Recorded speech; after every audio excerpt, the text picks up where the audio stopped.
Genesis 12.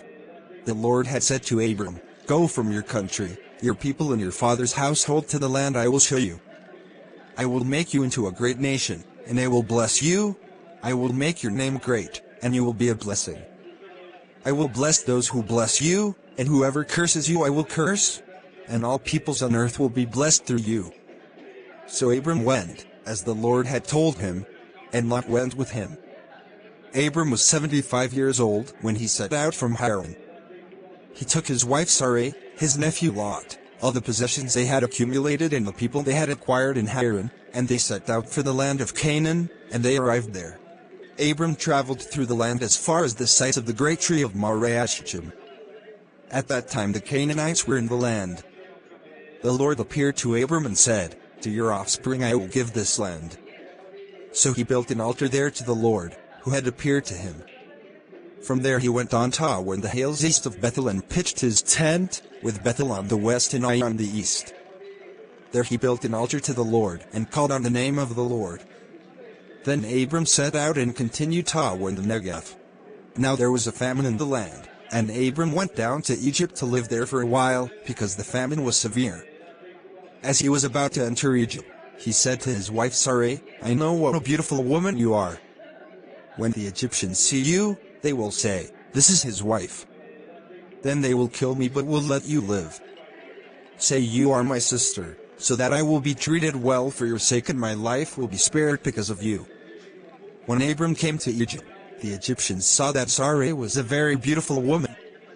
And when Pharaoh's officials saw her, they praised her to Pharaoh, and she was taken into his palace. He treated Abram well for her sake, and Abram acquired sheep and cattle, male and female donkeys, male and female servants, and camels. But the Lord inflicted serious diseases on Pharaoh and his household because of Abram's wife Sarai. So Pharaoh summoned Abram.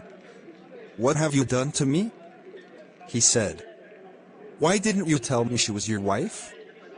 Why did you say, 'She is my sister,' so that I took her to be my wife? Now then, here is your wife. Take her and go." Then Pharaoh gave orders about Abram to his men, and they sent him on his way, with his wife and everything he had. Genesis 13. So Abram went up from Egypt to the Negev, with his wife and everything he had, and Lot went with him. Abram had become very wealthy in livestock and in silver and gold. From the Negev he went from place to place until he came to Bethel, to the place between Bethel and Ai where his tent had been earlier and where he had first built an altar. There Abram called on the name of the Lord. Now Lot, who was moving about with Abram, also had flocks and herds and tents. But the land could not support them while they stayed together, for their possessions were so great that they were not able to stay together. And quarreling arose between Abram's herders and Lot's. The Canaanites and Perizzites were also living in the land at that time. So Abram said to Lot, "Let's not have any quarreling between you and me, or between your herders and mine, for we are close relatives. Is not the whole land before you? Let's part company. If you go to the left, I'll go to the right. If you go to the right, I'll go to the left." Lot looked around and saw that the whole plain of the Jordan toward Zoar was well watered, like the garden of the Lord, like the land of Egypt. This was before the Lord destroyed Sodom and Gomorrah. So Lot chose for himself the whole plain of the Jordan and set out toward the east.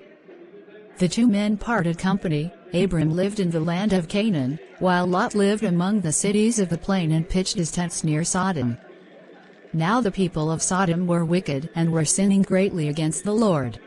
The Lord said to Abram after Lot had parted from him, "Look around from where you are, to the north and south, to the east and west. All the land that you see I will give to you and your offspring forever. I will make your offspring like the dust of the earth, so that if anyone could count the dust, then your offspring could be counted. Go, walk through the length and breadth of the land, for I am giving it to you." So Abram went to live near the great trees of Mamre at Hebron, where he pitched his tents. There he built an altar to the Lord. Genesis 14. At the time when Amraphel was king of Shinar, Ariosh king of Elasar, Kedorlaomer king of Elam and Tidal king of Goyim, these kings went to war against Ber king of Sodom, Birsha king of Gomorrah, Shenab king of Admah, Shember king of Zeboim, and the king of Bela, that is, Zor. All these latter kings joined forces in the valley of Siddim, that is, the Dead Sea Valley. For 12 years they had been subject to Kedorlaomer, but in the 13th year they rebelled.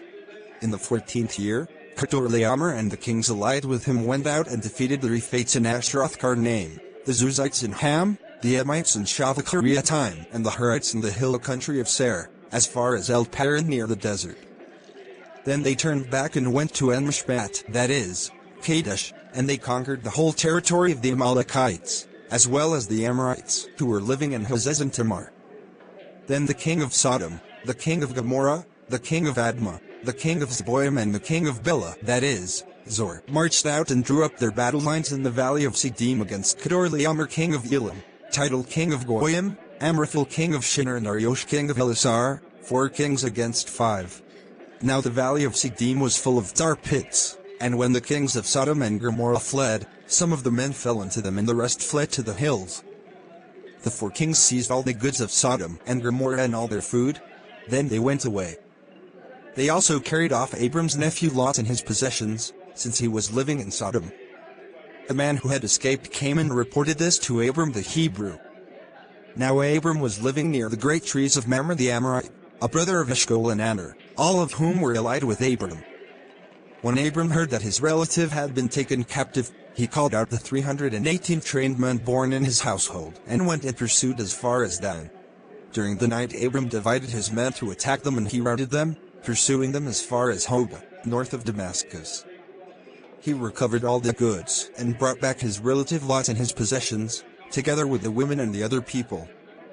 After Abram returned from defeating Kedorlaomer and the kings allied with him, the king of Sodom came out to meet him in the valley of Shaveh, that is, the king's valley. Then Melchizedek king of Salem brought out bread and wine.